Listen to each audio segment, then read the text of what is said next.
Merhaba değerli arkadaşlar, değerli dostlar. Zerdeş TV'nin yorum analiz programında tekrar bir aradayız. Gündemler gerçekten yineden ısınmaya başladı. Orta Doğu zaten uzun süredir belli belirsiz bir Üçüncü Dünya Savaşı sürecinde ve özellikle de bu Hamas-İsrail geriliminden sonra bu artık kapımıza dayanan bir gerçeklik. Ama bir de böyle şöyle bir boyutu var. Bu savaşın düğümlendiği, belki de sonuçlanabileceği alan olarak da baktığımızda gerçekten de Kürtlerin yaşadığı coğrafyalarda bu sadece Kürtleri etkileyen boyutuyla değil, Kürtlerin coğrafyalarının işgalcileri diyebileceğimiz sömürgecileri, dört devletin de bu savaşın içerisinde ister istemez yer alma istek ve arzuları var. Kimisi bu savaşta en çok optimal bir şekilde yararlanmak istiyor. Öteki sessiz kalma sürecini yaşatarak kendini korumaya çalışıyor vesaire. Dolayısıyla bu süreç bu İsrail'in Lübnan'a girişiyle beraber yeni bir e, ivme kazandı. Buna dair Türkiye'nin bu karşıtlığı yani bir dönem İsrail'e girebiliriz diyen Türkiye'nin dönüp ya İsrail bize saldıracak dolayısıyla ikinci bir İsrail yerine bir Kürdistan kurma durumu var dedi ve olaylar farklı gelişmeye başladı. Şimdi biz bu olayları yine Avrupa merkez başkentlerinin düşüncelerini bizimle paylaşacak olan değerli bir gazeteci arkadaşımız var. İsveç'te gazeteciliği, araştırmacı sevgili Kurdo Baksi ile görüşeceğiz. Bakalım oradan nasıl görünüyor bu olup bitenler. Değerli hocam merhaba, hoş geldin. Nasılsın? Hoş bulduk Kemal Bey. Sağ olun. Teşekkür ederim. İnşallah iyisinizdir. Teşekkürler hocam. Hocam şimdi girişte anlatmaya çalıştım ama biliyorsunuz zaten bir yılı dolan bir Hamas-İsrail gerginliği vardı. Bu son süreçte de hem Hamas liderlerinin hem de Hizbullah liderlerinin öldürülmesiyle beraber Lübnan'a girmesi daha kolaylaştı ve şu an İsrail oraya yerleşmeye çalışıyor. Böyle bakıldığında Avrupa'da burayı nasıl görüyor şu an? Yani İsrail'e karşı durumları, işte Lübnan'a karşı durumları veya Avrupa ile ABD arasındaki şeyleri nasıl buluyorsun? Nasıl görüyorsunuz? Burada neler söyleyeceksiniz? Evet. Şimdi Avrupa'nın başkentleri bu İsrail ile diyelim Hamas olayı bir yıl oldu. Bu meselesini yani başka bir şekilde görüyorlar. Yani Orta Doğu'da yani biz Filistin-İsrail sorunu olarak mesela bazılarımız görüyor. Ama burada daha çok ya şimdi bakıyor Hamas, Hezbollah, İran hepsi Ayatullah. İşte bunlar milattan önceki insanlar gibi yaşamak isteyen şeyler böyle elbiseleri, bilmem işte konuşmaları, tarzları. Yani modern bir dünya ile yani şimdi Avrupa'nın başkentlerinde iki versiyon var. Bir tanesi işte diyor ki biz cihatçılara karşı savaşıyoruz. Yani biz kelimesini de kullananlar var burada yani. Diğer taraftan da modern bir dünya ile işte e, modern olmayan bir dünya arasında bir sorun var. Üçüncüsü de yani İran'a karşı büyük bir kin var biliyorsun. Yani o şimdi diyorlar ki Hamas olsun işte Hizbullah olsun İran olmasa bunlar zaten herhangi bir şey yapamazlar. Şimdi bu olay öyle başladı. Yani daha çok yani Avrupalı Hezbollah'ın Nasrallah televizyonda gördüğü zaman otomatikmen İsrail'e sahip çıkıyor. Yani bunu anlamamız lazım. İkinci noktada da Orta Doğu'nun İran çok güçlendi son dönemlerde. Yemen'de olsun, Suriye'de olsun, Irak'ta olsun, e, Lübnan'da olsun. Dünya bunu kabul etmiyor. Yani bir şekilde fazla oldu gibi bir şey oluyor. Şimdi bir de İsrail'in yani 7 Ekim 2023'teki Hamas'ın yaptığı 1200 tane İsrail'i öldürmesi böyle bir anda. İsrail halkını ve İsrail devletini de diyelim ve İsrail'in yönetimini, hükümetini çok korkuttu. Yani İsrail'in şöyle bir düşüncesi var. Yani biz bir şey yapmasak haritadan silineceğiz gibi bir durum var. Yani çok büyük bir endişe var. Ve bundan dolayı da Netanyahu da aynı zamanda eğer bu savaş sürmezse hapse girecek. Yani bir de o karışıklık var. Şimdi Orta Doğu'yu anlatmamız öyle kolay değil her zaman. Evet. Çünkü Orta Doğu öyle karma karışık bir bölge ki şimdi biz bazı gazetecilere seminer veriyorum. E, ve onlara o gün bir ödev vermiştim. E, dedim ki gidin bir gece Orta Doğu'yu anlatmadan haber yapın yarım saat televizyonda, haber merkezinde. Dediler ki olmaz. Yani Orta Doğu'yu anlatmadan e, bir gün haber yapmak nasıl olacak? Yani neyi anlatacağız? Öyle şey mi olur yani? Ya o dedim gidin yapın dedim bir akşam haberler televizyonda Orta Doğu'yu anlatmasın. Yani bunun e, yani bu şeyi gösteriyor. Neyi gösteriyor? Yani dünyada hakikaten en ilginç, en zor ve en renkli coğrafya Orta Doğu'nun coğrafyasıdır. Evet. Şimdi Orta Doğu'ya baktığımızda dünyanın tüm büyük dinlerine bakıyorsun. Hristiyan, Yahudi, İslam, bilmem Zerdeş dini, bilmem işte Alevilik, bilmem şu bu. En çok dünyada en çok din nerede gelmiş? Dindar ne kadar yetişmiş veyahut da peygamberler yetişmiş? Orta Doğu'da. En çok nerede petrol var? Orta Doğu'da. En çok dünyada ne kadar sorun var? Petrol, Orta Doğu'da. En az demokrasi nerede var? Orta Doğu'da. Yani bu da çok ilginç. Yani bu kadar 22 tane Arap ülkesinin bir tanesini böyle örnek olacak demokratik bir ülke yok kardeşim. Bakıyorsun Suriye'ye tek adam orada oturmuş. Babadan oğula geçiyor. Ya o şimdi bakıyorsun Suudi Arabistan'a krallık murallık yani kimsenin yolu oralara düşmesin. Yani ne Ama diyeyim onlar artık yani. demokrasiye döneceklermiş. Öyle mi? Öyle diyor Vallahi adam. bu çok ilginç bir şey. Diyor Kadınlar araba sürebiliyor mu ehliyet? 100 sene İzni var 100 mı? sene geç kaldık diyor. Kemalizmi yaşatacağız diyor.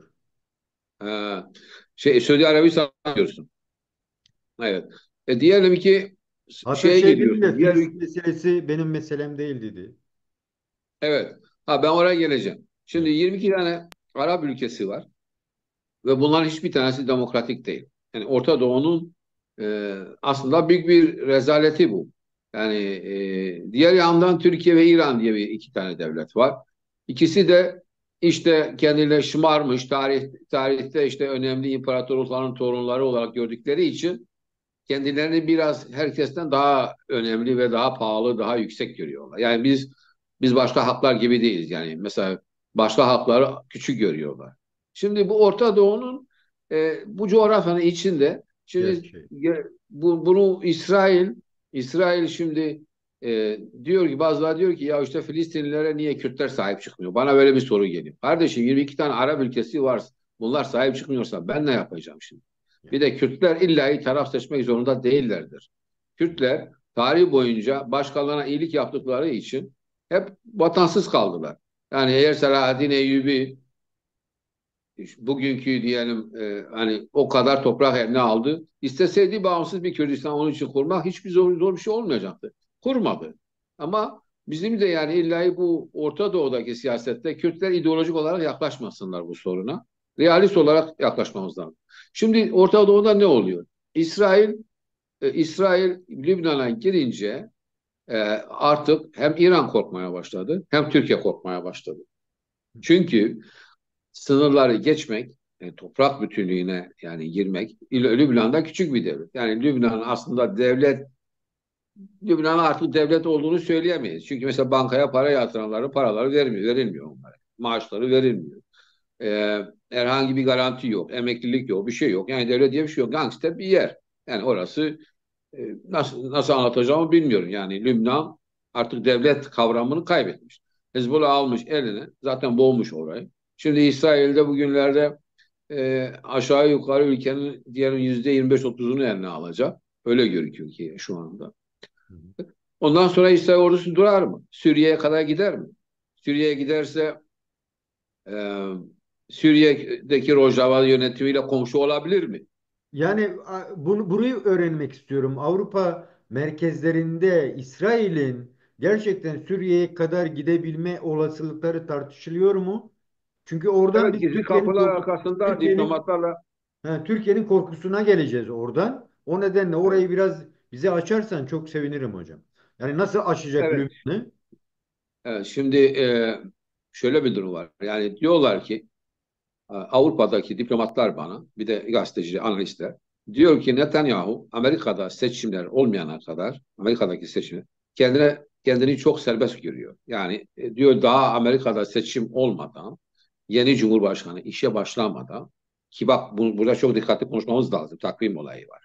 Üç Şimdi dört ay 3-4 ayı Kasım'da buluyor. seçimler oluyor ama yeni Cumhurbaşkanı Ocak ayında işe başlıyor.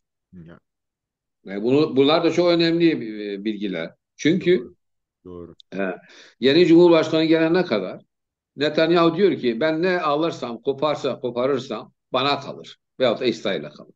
İşte Ben burada Suriye'de Avrupa tam gitsem, arkasında mı gerçekten Netanyahu? evet. Hı, evet. Avrupa arkasında, Amerika da arkasında. Hmm.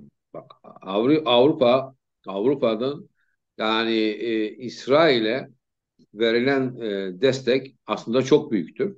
Fakat bazıları gelir miting falan yaparlar. İşte mikrofon tutarlar, işte bazı şeyler söylerler. E, fakat şimdi Avrupa hükümetleri soruyorsun bana, değil mi? Tabii Devletlerini tabii soruyorsun. hükümetlerin bakışları. Avrupa'daki halkı bana sormuyorsun. No. Hükümetlerin tutumlarına bakalım diyorum. Ama Devletlerin orada hepsi halkın Avrupa Birliği tutumunu da olsun. aktarabilirsin tabii. Tabii. Şimdi 27 tane Avrupa Birliği ülkesi var. Bunların hepsi İsrail arkasında bir şekilde. Yani bazen bir iki tane adam çıkıyor, birkaç tane sohbet ediyor ama pratikte parasal, ekonomik olarak, silah olarak, bilmem ne şey olarak bunlar hiçbir İsrail'e karşı bir ambargo uygulamamış. Evet. Türkiye bile uygulamamış. Türkiye hala silah götürüyor. Azerbaycan'ın Azerbaycan'dan gelen silahı Türkiye alıyor veyahut da çeliği alıyor, götürüyor, İsrail'e veriyor. Yani burada yani biz aslında şunu Avrupa ülkeleri dediğimiz zaman aslında dünyada İsrail için büyük bir destek var. Hı hı. Arap ülkelerinde de var. Şimdi Suudi Arabistan da destek veriyor bir yandan. Niye? Çünkü sahip çıkmıyor kendi Filistin'de mesela. Amerika da veriyor. Rusya'da mesela gözünü kırpıyor. Şimdi bak normal olarak Rusya Suriye'de bazı bölgeleri kontrol ediyor biliyorsunuz. Ki zaten Afrin'i kaybetmemizin en büyük sebebi de oydu. Şimdi gidiyor Suriye'de vuruyor. Peki Rusya İsrail'e cevap veriyor mu Kemal? No. Vermiyor. Her Allah'ın günü bak. Her Allah'ın günü sabah 06 ile 08 arasında İsrail'in genellikle pazartesi Cuma'ya kadar da daha hafta sonları olmuyor galiba. 06-08 sırasında gidiyor Halep'teki havaalanını bombalıyor. Ki o zaman yani işte İran'dan genellikle silah geliyor uçakla falan. Onların hepsini yere yani bombalıyor orayı.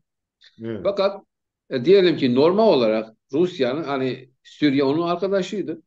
Sahip çıkması lazım. Yapamıyor. Çünkü dengeler değişecek. Yani İsrail'le eskiden yani birkaç sene evvel Rusya ile İsrail ilişkileri harikaydı. Şimdi de diyor ki ben Beşar el-Assad için niye yani İsrail ile ilişkimi bozayım? Daha oraya gelmediler. Yani çok karma karışık bir durum var. Evet. Senin sonra şöyle diyebilirim. Yani Türkiye'de şöyle bir korku var. Eğer İsrail Suriye'ye giderse otomatikman Rojava'daki Kürtler şu andan daha iyi, daha çok hak sahibi olacaklar. Belki de bir devlet kurarlar. Hı. Bir de, bir de eğer İsrail kara almışsa yukarıdan yani bombalıyorsa Tahran'ı, İsfahan'ı, Tebriz'i mesela İran'da. O zaman e, toprak üstünde yani alanda, sahada, İran'da tek örgütlü halk var. Onlar da Kürtlerdir. Şimdi bir şey unutmamamız lazım. 2003 yılındaki Körfez krizi diyelim ya da Saddam Hüseyin Savaşı diyelim. Başladığında kim yararlı kim kazandı o dönemde en çok? Kürtler kazandı. Evet. Oradaki Kürtler işte Talabani ile Barzani beraber federal bir devlet kurdular. İşte 8 Mart 2005 Anayasası'nda Kürtlerin federal devletini resmi olarak Irak parlamentosunun kararıyla ve anayasasının çerçevesi içinde yani anayasal haklarını aldılar. Evet.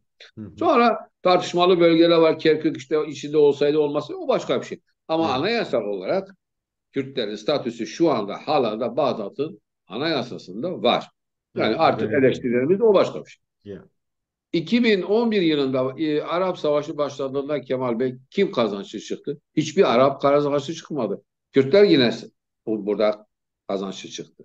Evet. Niye? Öyle oldu. Rojava'da YPG'nin, PYD'nin, SDG artık isimleri değişebiliyor falan. Hı hı. Hiç kimsenin ummadığı, hiç kimsenin aklına gelmediği bir şekilde oradaki Kürtler, bir de tabii ki oradaki kadınların da rolünü unutmamamız lazım. Yani çünkü orada vermiş oldukları e, o devrim hakikaten Bir kadın çok devrimi. Heh. bir kadın devrimiydi de. Yani cihatçılara karşı, e, böyle insanlığa karşı gelen bu cihatçıları temizleyen, bitirenler de genellikle Kürt kadınları oldular. Yani bunları da bu akşam almak lazım böyle bir programda. Şimdi Arap Baharı geldi. İşte Tunus'ta, bilmem Mısır'da bir şeyler oldu, şurada burada. Ama en sonunda bak, o Arap Baharı'nın tek kazancı Kürtler oldu. Yani Kürt Baharı oldu. Şimdi 2024 yılında benle sen şu anda Kemal Bey oturuyoruz, konuşuyoruz bir akşam. Ekim'de. Ve herhalde 3-4 ay sonra, eğer yani tahminler tutarsa, Evet. belki de bu İsrail krizinin İsrail'den sonra en büyük kazancı Kürtler yapacak. Yani bunun, çünkü Kürtlerin şu anda Orta Doğu'da öyle bir kilit yerde duruyorlar ki, yani onlara haksızlık da yapıldığı için, Orta Doğu'dan barışın olması için Kürtlerin devlet sahibi olması lazım. Ya da 4 tane federal devlet ülke sahibi olmaları lazım. Yani Peki Kürtler eğer sevgili mutlu değillerse Orta Doğu'da, Orta Doğu'da mutlu değil. Burada durayım. sevgili Kurdu hocam. Şimdi dediğin doğru. Yani karmaşık nereden tutarsan elinde kalıyor bir şey. O konuda sana katılıyorum. Ama bir de şöyle bir gerçek var. Avrupa'nın gerçekten Esad'ın gidip gitmeme konusundaki kafaları net mi? Bu birinci soru. Yani zor sorular belki ama ikincisi e, Hasan Nasrullah'ın vurulması demek İran'ın Lübnan'daki bir kolunun ve çok güçlü bir kolunun yani İsrail'in yanı başında güçlü bir hem silahlı hem de siyasal boyutuyla Lübnan'ı esir almış, esir demeyeyim ama yönetmeye çalışan bir Hizbullah gerçeği var. Şimdi liderlik bazında hem siyasal hem de askeri olarak liderlerini yok etti. Şu an İsrail yeniden Lübnan yeniden şekillenmesi lazım. Dolayısıyla yani Avrupa oranın şekillenmesini nasıl istiyor? Lübnan'ın bir. İkincisi Lübnan eğer İsrail Lübnan'ı geçip İsrail'e Suriye'ye girecekse. Çünkü Hizbullah 2011'de Kürtlere karşı da Suriye'de savaştı, dikkatinizi çekerim o konuda. Evet. Bir Çok kötüydüler. çok önemli bir şey. Şu an o kaynak yok. Suriye yönetimi Türkiye bir taraftan onlarla iletişim kurmak istiyor. Ayrıca Türkiye bir taraftan İdlib meselesini öne çıkarmaya çalışıyor. Tam bu sırada İsrail'in Türkiye'ye gideceği yani bir taraftan da Almanya hatta bir uçak anlaşması mı ne yapmış Türkiye'de? O Evet. konu bilginiz var Eurofighter. mı? He. Yani bu karmaşa içerisinde gerçekten İsrail ve Türkiye'nin karşılaşma olasılığı var mı? Avrupa bunu nasıl görüyor? Yani her iki tarafa da silah veriyorsa nasıl oluyor o zaman? Bir taraftan da en önemli bence senin de vurguladın. Nereden çıktığını en zamanda ummadığımız bir YPG ile ortaklarla bir de 50-55 tane ülke. Yani böyle bir acayip bir karmaşa var. Evet. Avrupa bunu nasıl götürmeye çalışıyor? Şimdi Avrupa'nın iki derdi var. Yani birisi diyor ki Orta Doğu'da bu kadar olay oluyor. Lübnan'dan 1 milyon insan belki Suriye'ye gidecek, geri dönecek, biliyorsun. Şimdi Suriye'den gelenler, işte bu da Orta Doğu'nun bir korkunç cilvesidir yani. Şimdi adam Suriye'den kaçmış, gelmiş Lübnan'a. 5 sene sonra, 7 sene sonra, 10 sene sonra şimdi Suriye'ye geri kaçıyor. Evet, evet. Yani bu bile bize neyi gösteriyor? Yani Orta Doğu'nun ne kadar zor olduğunu, yani Orta Doğu'yu anlamak öyle kolay değil. Şimdi Evet, Avrupa diyor ki, bana diyor Lübnan'da diyor İsrail adam mı öldürüyor? Öldürsün diyor. Ama bana göçmen gelmesin. evet, evet. Şimdi Avrupa, bu eğer şeye bakarsak çok ilginçtir. Politico gazetesinin bugünlerde yayınlamış olduğu bir makale var. Orada diyor ki Avrupa Birliği Türkiye diyor söylemişler. Diyor bak sen Türkiye'de yaşayan Afganları ve Suriyelilerin çoğunu geri göndereceksin bak. Yoksa biz Evet. seni mahvederiz. Niye? Çünkü Türkiye'de oldukları sürece Avrupa'ya gelmek isteyeceklerdir. Evet. Şimdi kardeşim Afganistan'da savaş hatırlarsın birkaç sene evvel bitti. Milletler uçağın altına hatırlıyorsun uçağa atlıyorlardı ya. Evet. Uçak gidince tekerleğe mi Evet. gidiyorlardı? Yani şimdi bu insanları hangi vicdanla insan Afganistan'a geri gönderecek yani? Şimdi sen Lübnan'da savaş çıkıyor. Tamam. Sen diyor şöyle diyorsun böyle diyorsun ama yani orada insanlar kaçmak zorundadır. Kaçacaktır. Çünkü normal diyelim Lübnan'da şu anda o kadar yer bombalanıyor ki millet oradan gidecek. Şimdi bunlar madem ki sen e, şimdi bunlar diyor ki bir İran güçlenmesin. İkincisi diyor göçmen bize gelmesin. Şimdi Evet. Avrupa'nın derdi bu. Çünkü bir göçmen fazla geldi mi o hükümet düşüyor.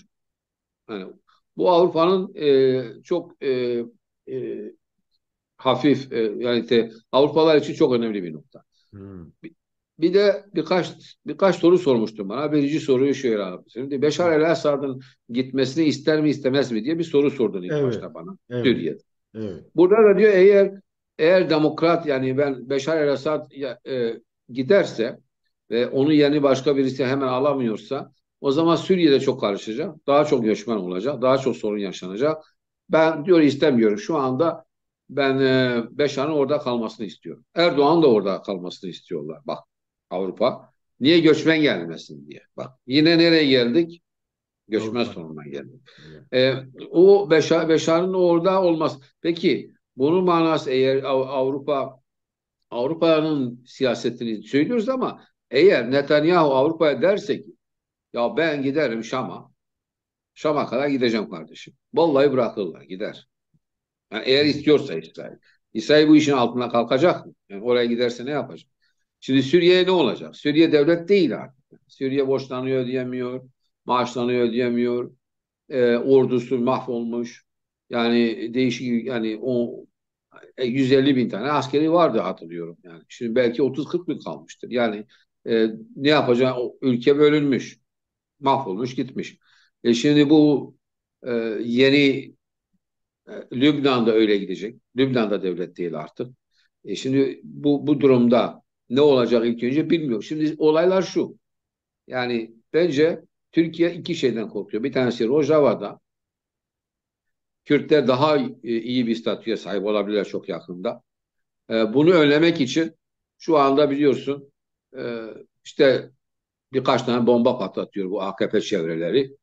Efendim işte yeni bir Kürt açılımı olacak, demokratik açılım olacak bilmem Şimdi ne. Kudu Hocam oraya geleceğiz. Oraya geleceğiz. Evet, ben Şey, oradan geleceğim. ha, Ama şey, bir nokta daha söyleyeceğim. Bir de buyurun. Türkiye İran'daki Kürtlerden korkmaya başladı.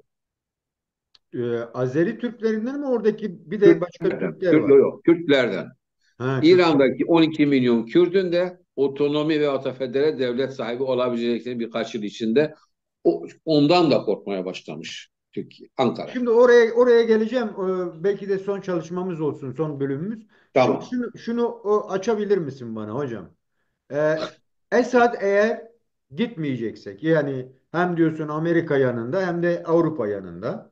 İstemiyorlar gitmesini. Evet Yanında değiller. gitmesin. İstemiyorlar gitsin. Evet şu an gitmesini istemiyorsun. Aynı zamanda o zaman İsrail'in Suriye'ye girme potansiyeli de ortadan kalkmış oluyor öyle değil mi? Biraz öyle oluyor evet. Ha, yani demek ki ağır Ama ağır İsrail dayatırsa girebilir. evet Türkiye'nin korkusunun yersiz olduğunun bir noktasını yakalamış oluyoruz burada. Evet. Aynı Avrupa işte birçok Suriye'nin kuzeyinde birçok bölgede işgal konumunda olan Türkiye var, değil mi? Onların Evet. da şimdilik herhangi kimse bir şey söylemiyor çık veya çıkma diye. Çünkü artık şey de konuşulmamaya başladı. Esad demiş ya önce bir çıkın ondan sonra biz oturur konuşuruz diye. Ama o olay da kapandı. Son bir haftada e, çok büyük bir silah sevkiyatı yaptığı söyleniyor Türkiye'nin Kuzey Suriye'ye. Hmm. Dolayısıyla hani böyle de bakıldığı zaman şimdi hem YPG tarafında tutuluyor bu Avrupa yani 50 küsür ülke değil mi? Bir 80 hatta 80 ülke yani Hatta aslında. Türkiye Uluslararası bir koalisyon var. koalisyon var yani. Türkiye orada işgalci.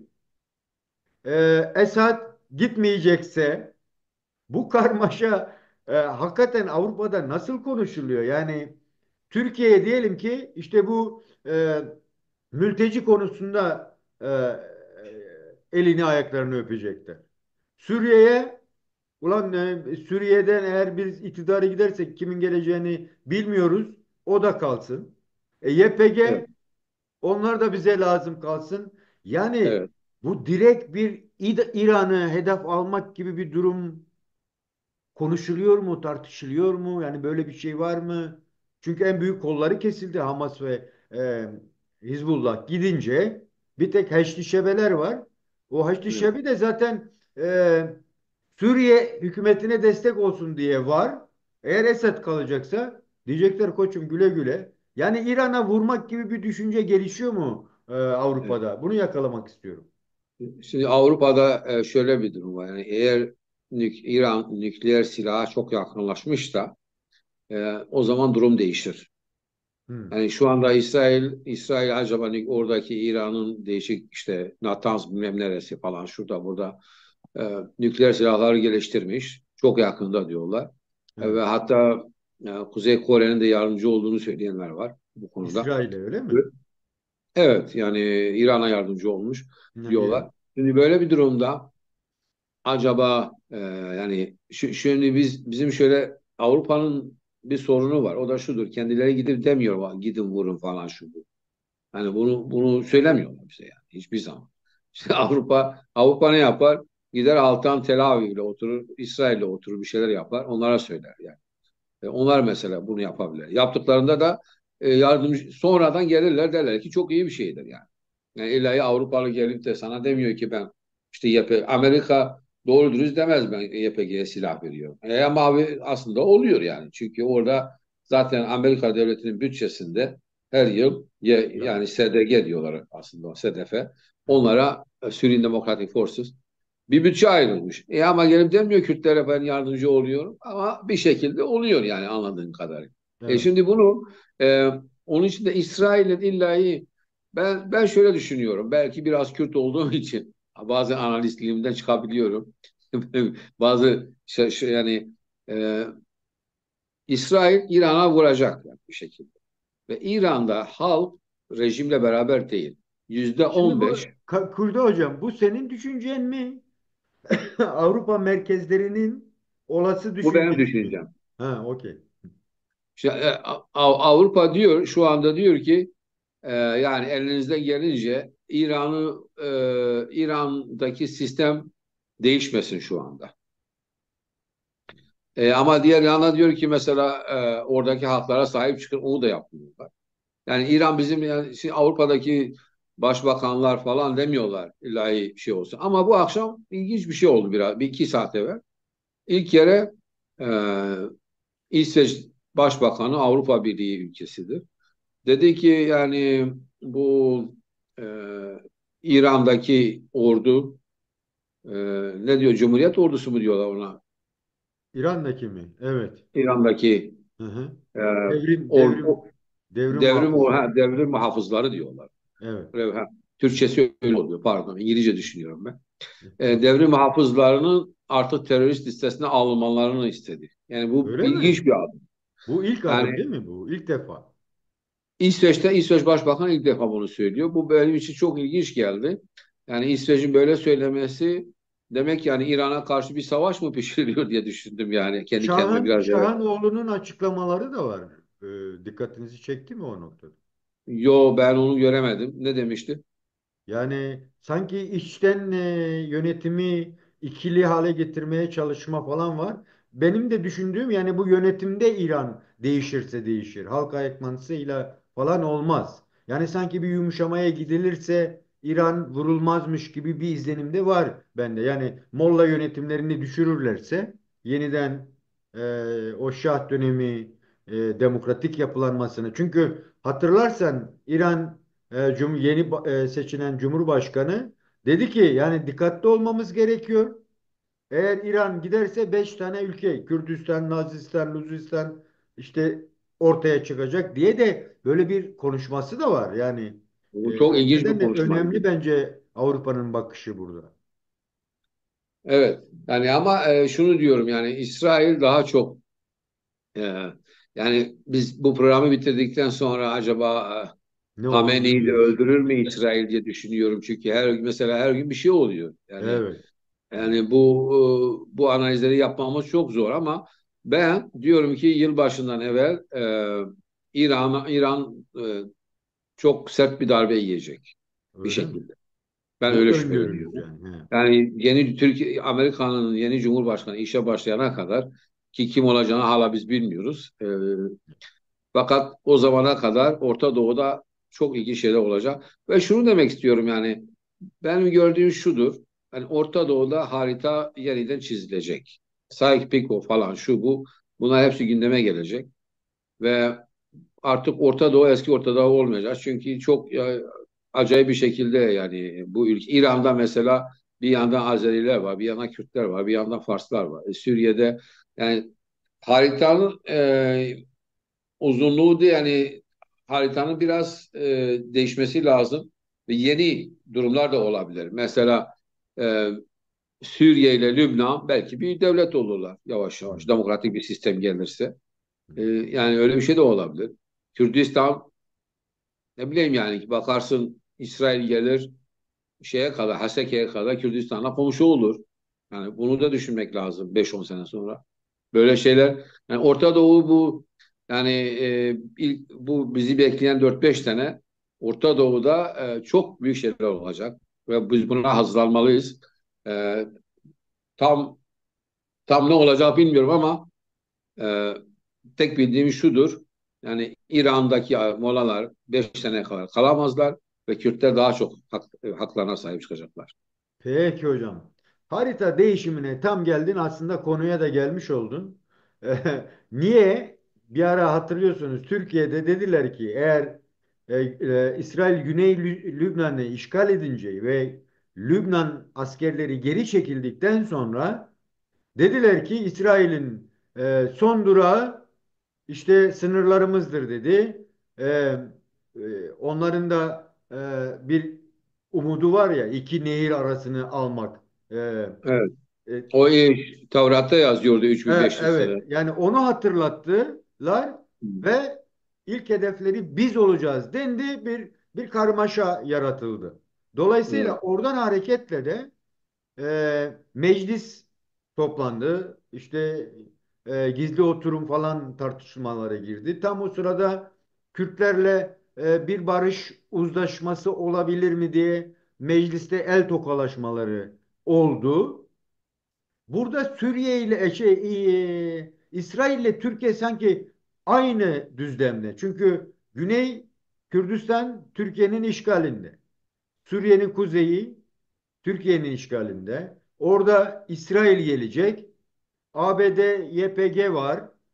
Yani bu karmaşayı Avrupa nasıl görüyor gerçekten? Yani sadece bir refüji, yani bu sığınmacılarla ilgili problemle anlatmak yeterli mi sizce? Yani başka duyumlar yok mu? Siz e, bu konuda neler Yok, diyeceksiniz? yok, maalesef Avrupa'da, yani işte illa Kürtler bir devlet sahibi olsun falan, Türkiye işte Suriye'den çıksın falan diye bir dertleri yok. Yok ki ilk olarak göçmen gelmesi. Yani hani Avrupa'nın bu çok önemli bir nokta. Ve diyor ki bizim ticaret hatlarımız, yani ticaretimiz devam etsin. Çin'den gelen mallar işte Hürmüz mü nereden mi geliyor, Türkçesini bilmiyorum. Bu boğazlardan Hormuz. rahat geçsinler. Bu Husileri ortadan kaldırın. Ticaretimizi bozuyorlar. Eşya meşya çok pahalı oluyor. Elektrik fiyatları yükseliyor. Bundan dolayı da ticaretimiz için iyi olan ne varsa bir de göçmen gelmesi. Yani ticaretimiz, Avrupa'nın derdi bu. Şimdi bu e, Türkiye'nin İsrail olayına geleyim. Şimdi 3-4 hafta evvel galiba Trabzon'daydı, Rize'deydi. Erdoğan oturmuştu, havalı havalı çay içiyordu partililerle beraber. Dedi ki işte biz İsrail'e gireceğiz. Ha, evet, Şimdi öyle bir şey kardeşim, vardı. Türk, yani işte yarım milyon en az Türkiye'nin bir ordusu var, işte sevsen sevmesen bir NATO NATO ülkesi. ülkesi. ve elinde çok silah var. Çok imkanlar var. Yani Orta Doğu'da tarihsel olarak büyük bir ülke. Şimdi ama ne oldu da birkaç hafta sonra Erdoğan çıkıyor diyor ki aa bizi dövecekler. Ağlamaya başlıyor. Erdoğan ağlıyor resmen. Niye ağlıyor? Çünkü Erdoğan biliyor ki şöyle bir durum var. Halk artık ona oy vermeyecek. Şimdi bu İsrail olayını kullanacak ve işte Kürtleri kandıracak. Diyecek ki bak kardeşim biz beraber gittik Türkiye Cumhuriyeti'ni kurduk. Kürtler Türkler. Şimdi biz yine gelip sizinle bu devleti kurtaracağız. Sizi yine kandıracağız. Erzurum Kongresi'ndeki bilmem ne işte Sivas Kongresi bilmem ne. Ve maalesef bazı Kürtlerimiz de müsaittir buna. Evet. E, Şimdi Erdoğan'ın planı bu. Diyor ki şimdi Türkiye'de iki şeyi bilmemiz lazım. Yani iki şey arasında iki şeyi birbirine ayırmamız lazım. Bir tanesi Erdoğan'ın siyaseti var. Bir de Türkiye devletinin siyaseti var. Türkiye devletinin siyaseti şudur. Diyor ki eğer İsrail şu anda Lübnan'a giriyor ve yavaş yavaş Suriye'ye de girerse burada Kürtlere sahip çıkacak. Onlara ağır silahlar verecek, Hı hı. uçaklar verecek ve bunlar bize saldıracak. Demiyor yani İsrail gelip bizi dövecek. Bunu söyleyemiyorlar aslında. Ama diyor ki Kürtler bir şekilde Irak Kürtleri de hani gördünüz. Onlar da havaalanları kurmuş, şu yapmış, şu yapmış. O Türklerin uçakları olurlarsa, Hı hı. Kürtler uçak sahibi olurlarsa hiçbir sorunları yok. Her şeyleri var. Petrolleri var, gelirleri var, toprakları var, bir halktır, her şeyleri var. Şimdi bu bir. Erdoğan bu şeyi İsrail olayını kendisi için kullanıyor şu anda. Ve aynı zamanda ne yapıyor? Diyor ki işte bir iki tane adamını gönderiyor sağa sola işte meclis başkanı. Anayasanın ilk dört maddesini değiştirin falan diyor. Diğerine de diyor ki e, işte üçüncü madde tek değiştirilsin demiş bugün Kurtulmuş. Parlamento Başkanı Numan Kurtulmuş. Ve aynı zamanda kendi binasındaki yani yaşadığı binada e, Erdoğan'ın işte ikinci katında oturan bir tane Murat Uçum diye bir fırlama var. Hukukçu diyor kendine. Terbiyesiz bir insan. Ve bu da çıkıyor diyor ki ya öyle bir şey yok ortada bunlar hepsi yanlıştı. Hani hepsi planlı. Yani herkese görev veriyor. Sen git bunu konuş. Eğer millet fazla ses ederse e, sesini yükselirse bu diğer arkadaş çıksın desin ki öyle değil. Halbuki hepsi Erdoğan'ın planı. Ve burada işte nedir? Kürtleri de bu arada kandıracaklar. Şimdi ne oldu? Diyarbakır'da Öcalan için miting yapıldı. Bırakmadılar. Millet gelsin oraya. Şimdi Polis oraya geleceğim. Oraya geleceğim. evet Sevgili tamam. hocam, şimdi çok önemli bir şey bu. Çünkü mesela bugün eğer parlamentoda e, Milliyetçi Hareket Partisi'nin lideri gidip de demin sırasına kadar yürüyüp orada tokalaşıyorsa bu ben öyle düşünüyorum çok önemli bir şey. Çünkü niye? Bugüne kadar Kürtlerle uzlaşmak için adım atacak olan herkes dediler ki MHP varken biz adım atamayız. Yani Evet. MHP'yi uzlaşma noktasında tutup tutmayana kadar hiç Türkiye'de adım atılamaz. Ta ki ve bugün bile bütün devlet kadrolarının MHP'nin elinde olduğunu herkes biliyor. Zaten geçmişte de öyleydi. Hani adamlar diyordu ya biz değil ama fikirlerimiz iktidarda diyorlardı. O nedenle yani Devlet Bahçeli'nin gitmesi çok önemli. Yani bugüne kadar herkes diyor ki ya bu adam bırakmıyor biz adım atalım. Şimdi bu adam gitmiş merhaba demiş. Açıklamasını da yaptı. Yani işte gözdağı verdi Kürtlere ama bence büyük bir adım. Buna rağmen zaten ikinci gün söyledi. Yani Cumhurbaşkanımız böyle bir şey söylediği için ben gittim gibi. Böyle bir şey varken dediğin gibi bugün Diyarbakır'da o tecritte dair toplantıya bile izin verilmemek istendi. Yani her taraf polislerle çevrildi. Şu an onun videonu gösteremeyeceğim. Belki ekleme yapabilirim ona. Dolayısıyla böyle bakıldığı zaman yani artı bu hafta içerisinde de yüzlerce tır veya onlarca tır diyelim silah taşındı İdlib'e, Suriye'nin kuzeyine. Bunu nasıl görüyorsunuz? Bir, Türkiye'nin tarafından, iki, Kürtler tarafında nasıl bir süreç bizi bekliyor? Evet. Her şeyden evvel Devlet Bahçeli ve aslında MHP Türkiye Derin Devleti'nin sözcüsüdür. Yani mesela MHP hiçbir zaman demiyor seçim kazanmak istiyoruz veyahut da iktidara gelmek istiyoruz. Onların rolü iki üç milletvekili de olsa parlamentoda olup çünkü derin devleti temsil ediyorlar. Bunu iyi bilmemiz lazım. Doğru. Ve yani eğer Devlet Bahçeli istemezse hiçbir şey olmuyor. Yani her şey onun elindedir bir Veya şekilde. öyle Ama söyleniyor. ama işte Kürtlerin elini gelip işte Dem Parti milletvekillerinin tutması da Erdoğan emriyle olmuştur. Bunlar birkaç gün evvel görüşmüşlerdi bir 45 dakika. Ondan sonra o karar alındı ve geldiler ki dedi ki ona bunu yap ve bir diğer yandan da işte biz Kürtlere diyeceğiz ki işte bazı şeyleri size vereceğiz. Ortaokula kadar Kürtçe okuyabilirsiniz bazı dersleri şu bu. Hı E, hı. fakat işte ee, şu anda Diyarbakır'daki olay ters tepti. Niye? Çünkü DEM'deki milletvekilleri de başkaları da anladılar ki bunlar ciddi değil. Yani bunların yani lafta işte Kürtleri yanlarına alıp Erdoğan ile Bahçeli'nin tek bir derdi var. Türkiye'deki anayasayı değiştirmek, yüzde 50 artı biri değiştirip %40 artı biri yapmak. Bunu Kürtlerin eliyle yapmak, seçime gitmek ve Kürtlerin oylarını almak. Yani Hı. bunlar gelmişler Kürtlerin oylarını almak için bir plan yapıyorlar. Ve bu planın içinde Kürtlerin de sert konuşmaları lazım. Diyecek ki bak bizim şartlarımız bellidir. Bir, ilk önce Türkiye devleti suçludur. Suç 101 yıla yakındır. Yani 29 Ekim'de 101 oluyor. 101 yıldır Kürtlerin haklarını yemiştir. Sen ilk önce gideceksin anayasada Kürtçe dinini resmi olarak kabul edeceksin.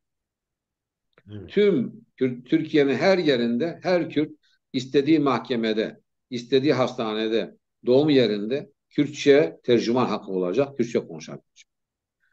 Kürtçenin Zazacasını konuşacak, Soranicesini de konuşacak, Kurmancasını da konuşacak. Devlet bu masrafı ödemek zorunda. Hı Tüm hı. Türkiye'de her okulda bir de Kürtlerin kendi okulları olacak. Türkçe konuşulmayan okulları olacak. Hı hı.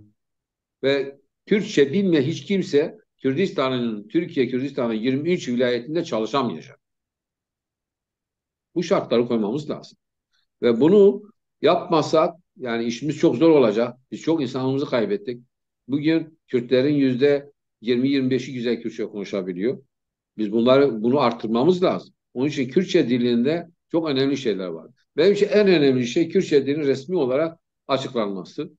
Sonra da Selahattin Demirtaş'ın hapisten çıkması ve hiçbir kimsenin siyasetten dolayı hapiste olmamasını istiyorum. Yani bunu Kürtçe diline dayatma yapsınlar. Eğer fazla konuşuyorsa Erdoğan işte bu haklar çoktur size. Biz de ona şöyle diyelim. Ya 101 yıldır bize kardeş diyorsunuz. Bu devletin ismi Türkiye'dir. Ya 5 senede ismi Kürdistan olsun. Ne olacak ya? Bu kadar basit yani. Bu kadar zorlamamıza gerek yok. İşte yani bunu söylemek zorundayız. Evet. O zaman anlar bunlar. Peki bu konuda Avrupa'nın tutumu ne? Yani böyle bir ilişkiye sıcak bakar mı? Rojava denklemiyle beraber düşündüğümüzde Avrupa'nın gördüğün kadarıyla e, durumu ne? Şimdi Ne diyor? Avrupa şu anda bağımsız bir Kürdistan istemiyor. Hmm. Yani kendi menfaatleri için şu anda öyle bir şey istemiyor. Pardon, ben yanlış söyledim. Türkiye'nin işgalindeki Kürdistan'da bağımsız bir Kürdistan istemiyor. Ama Irak'ta olabilir, Suriye'de olabilir, İran'da olabilir. Ona fazla sorun çıkarmayacak. Hmm. Çünkü bu Türkiye'nin yani orada bağımsız bir Kürdistan şu anda Avrupa'nın diyelim ki gündeminde yok. Hmm. Ama Irak'taki Kürtler bağımsızlığı ilan ederlerse hadi hayır demezler. Orada petrol var, ilişkiler var, şu var. E, Suriye'de de olabilir. Yani şunu bilmemiz lazım. Kürdistan dört büyük parçadır. Yani en büyük parçası biliyorsun %49,7 Türkiye'dedir. Ve en son galiba orası aklına alacak. Şimdi görüyorsun küçük kardeşlerimiz evlendiler, düğünlerini yaptık. Şimdi büyük kardeş olarak bizim beklememiz lazım. Çünkü bizim bir kardeşimiz daha var İran Kürdistan'da. Onlar da Tam bu haklarını soru aldıktan tam bunu. sonra Evet. sıra bize gelecek. Peki yani ikinci Lozan gibi bir anlayış Avrupa başkentlerinde var mı böyle bir yani söylem düzeyinde tartışmalarda vesaire? Yani çünkü eğer öyleyse senin söylediğin oraya götürüyor. Demek ki yeni bir Lozan gibi bir anlaşmaya gidebilir Orta Doğu. Diyebilir miyiz? Şimdi Avrupa'nın gündeminde yok ama Orta Doğu gelişme yeni antlaşmalara yani şimdi Avrupa yani yeni antlaşmalara götürüyor bizi. Ama Avrupa karar vermiş değil. Orta Doğu'da ne yapacak? Amerika'da karar vermiş değil. Yani bunu diyorum. Yani bu çok önemli bir nokta. Çünkü Avrupa şöyle düşünüyor. Hani diyor ki bak eğer biz Orta Doğu'da bir şeyler yapmazsak bazı göçmenler çok artacak. Ticaretimiz tehlikeye girecek. Güvenliğimiz tehlikeye girecek. Bundan dolayı da bazı ülkelerin Orta Doğu'da demokratlaşması lazım. Yoksa yani bunların üç sebebi var. Bir tanesi diyor İsrail'in ayakta kalması için başka bir ülkenin ya kurulması lazım ya da var olan bir Orta Doğu ülkesinin İsrail'e yakın ülke demokrat olması lazım. Evet. Yani bu İsrail'in güvenliği onlar için çok önemli. Bunda da herhalde Einstein olmaya gerek yok. Yani Kürtlerden başka kim var ki? Yani yeni bir ülke kuracak orada. Veyahut da teküler olacak, modern olacak işte. Başka yok Orta Doğu'da. Yani mesela Avrupa bunu biliyor. Bu bir. İkincisi göçmenlerin gelmemesi için Orta Doğu'da hayat şartlarının iyi olması lazım. Çatışmaların azalması lazım. Etnik ve dinsel sorunların azalması lazım. Evet. Yoksa ne olacak? Gemiye atlayacaklar, İtalya'ya gelecekler. Oradan yavaş yavaş diğer ülkelere yine gidecekler. Yani Akdeniz üzerinden işte tüm denizlerin üzerinden Avrupa'ya insan geliyor. Şimdi onlar diyor ki bu karar vermeleri lazım. Ne yapacaklar? Beşar el-Assad gitsin mi gitmesin? Erdoğan gitsin mi gitmesin? Biz İran'daki ayatollah gitsin gitmesin mi? Eğer İran'daki ayatollah giderse biz Şah'ı mı getirelim kimi cihama? Halkı mücahidini mi getireceğiz? Mücahit Türkçesi galiba odur. Yoksa Yani beş İran'ı tane ayrı İran mı oluşturalım? evet. Şimdi İran'ı bölmek Yugoslavya gibi bölersek ne olacak? Şimdi bakıyoruz Balkan ülkelerine 30-20 sene 25 sene sonra bakıyoruz herhangi bir sorun yok. Yani o kadar yani, hadiseler oldu. Evet. Ama herkes bağımsız, herkes rahat yaşıyor. Ekonomileri de iyi, bir sorunları yok yani. Evet. Demek oluyormuş. Yani Yugoslavya'yı beşe mi böldüler Kemal Bey? Altıya mı? Bilmiyorum. Slovenya'dır, Hırvatistan'dır, Sırbistan'dır, Kosova'dır, bilmem nedir. Ya O Karadağ da var. Küçük bütün 500 küçük bin halklar nüfusu var. hepsi milletleşti, devletleşti yani. Herhangi bugün bir sorun var mı? Yok. Hepsi komşularla beraber gidiyorlar. Diplomatlı büyükelçiyi atıyorlar. Yemek yiyorlar. Gidiyorlar. Arasında o gün işte bir tartışma çıkmış plaka numarası. E, Vallahi Sırbistan ile Kosova arasında işte bir iki üç tane üç tane tır kamyon niye o plakayı taktınız diye. Yani o kadar basit sorunlar yani. Peki Kürdo Hocam çok güzel bir noktaya geldin. Son olarak ben kafamdaki çelişkiyi söyleyeyim. Katılırsın veya katılmazsın. Ondan sonra son sözlerinizi alıp bağlayalım. Şimdi Orta Doğu, evet dediğin doğru. Dokunduğun hiçbir yer seni bir yere götürmüyor. Yani bir yol buldum diyorsun ama çıkış yok falan. Böyle bir durum. Ama Avrupa ve ABD'nin tutumu çok önemli ve dikkat edersen konuşmalarımızda hiç Rusya'dan bahsedilmedi. Çok ilgincime gitti bu mesela. Demek ki Avrupa bu Rusya'yı bu kadar mı dışlamış? Yani Ukrayna'da yenildiğini kabul etti mi yani? Rusya'nın mı yenildiğini kabul etti? Avrupa'nın mı yenildiğini kabul etti? Bu açık. Bu bir. İkincisi şimdi hem Türklerle beraber, Türkiye ile daha doğrusu çünkü beraber olmak zorunda NATO ülkesi çünkü. Kürtlerle beraber dediğin anlamda o Kürtlerin özellikle kadın devrimi yoluyla yok ettikleri bir İslami cihadist yapı var. Kürtlerle de beraber. İsrail'i zaten korumak istiyorlar. Diyecekler ki ya biz İran'ı da dönüştürebilirsek dönüştürelim. Böyle mi anlamamız gerekiyor? Son olarak bu konuda neler diyeceksin? Rusya açısından da katmak istediğim bir şey varsa olabilir. Buyur. Evet. Biz hakikaten Rusya'yı konuşmadık çünkü Rusya'yı fazla anlatmıyorlar. Yani Rusya'da çok dikkatli davranıyor yani bu konularda. Putin Ukrayna'la uğraşıyor. Şimdi Kursk bölgesini biliyorsun Ağustos ayında Ukraynalılar almıştı. Bir Rus şehri ki yani İkinci Dünya Savaşı'ndan sonra öyle bir şey olmamış yani. Bir Rus şehrinin başkalarının eline düşmesi. Ama E, Rusya'yı Orta Doğu bağlamında belki de yani bir yere Evet. koymamız gerekiyor. Evet. Ama şimdi Orta Doğu bağlamında benim gördüğüm şudur.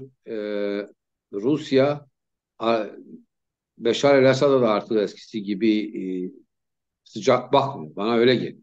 Öyle Bu da mi? çok iyi. Evet. İlginç. E, ve Beşar el-Esad da çok zor şartlar altında yaşamış. Yani yaşıyor şu anda. Ekonomik Peki olarak Rusya ile İsrail ilişkisi nedir değerli hocam? genel olarak çok iyidir tarihsel olarak. Yani çok Hı. iyidir. Ve onlar da aralarını bozmak istemiyorlar. Çünkü Rusya'nın da hoşuna gidiyor böyle cihatçı tipleriyle uğraşıyor yani diye teşekkür ediyor yani diyor ki ben mecbur hani bu Hamas bu Hezbollah onlar için de çok tehlikelidir. Hı. Biliyorsun bu Tacikistan'dan Kırgızistan bilmem değişik Rusya'nın cumhuriyetlerinden insanlar gidiyor bunlara katılıyor yani terör hatta eğitim görüyorlar yani Rusya Evet, için de büyük bir sorundur bu. doğru. Yani Rusya'nın hani Putin bu Ukrayna Savaşı'nı çok yani fokus olmuş. Onu kazanmak istiyor. Ondan dolayı da şu anda Orta Doğu'da herhangi bir siyaseti yok. Yani çok ilginç olacak çünkü şimdi o İran'a da eskisi gibi sahip çıkamıyor. Şimdi ne olmuş? 2 gün evvel haber aldık. İşte okuduk daha doğrusu gazetelerde. E, Kuzey Kore'den askerler geliyor. Hı. Rusya'ya yardımcı oluyor. Silah getiriyorlar, çatışıyorlar. Şimdi sen kendi şehrini kontrol edemiyorsan, kendi savaşını yapamıyorsan, sen nasıl gideceksin? Başka bir yere sahip çıkacaksın. Yani Ama o bir silahları paradoks da var. Yani o paradoks da şu. Rusya hem İsrail'e bir şey söyleyemez durumda. Bir de Türkiye'ye. İşte S-400'leri tabii. verdi. ABD'ye karşı Ama Erdoğan'dan verdi. borçlarını istemiş. Gaz parasını istemiş o gün telefonda. Demiş ki o gaz vermiş ya geçen sene seçimden sonra ödeyecekti Erdoğan ödememiş. Buna çok kızmış yani. Onu söylediler. Yani Putin'in şu anda Türkiye ile de tabii ki sorun yaşıyor. Ama diğer yandan da Beşar el-Esad da şöyle ya diyor İran'dan aslında İran'da da ilişkisini kesmek istiyor. Daha çok Arap ülkelerine, Sünni ülkelere dönmek istiyor. Ama o ekonomi parası olmadığı için yine İran'a muhtaç. Yani Orta Doğu'yu nasıl anlatacağım bilmiyorum.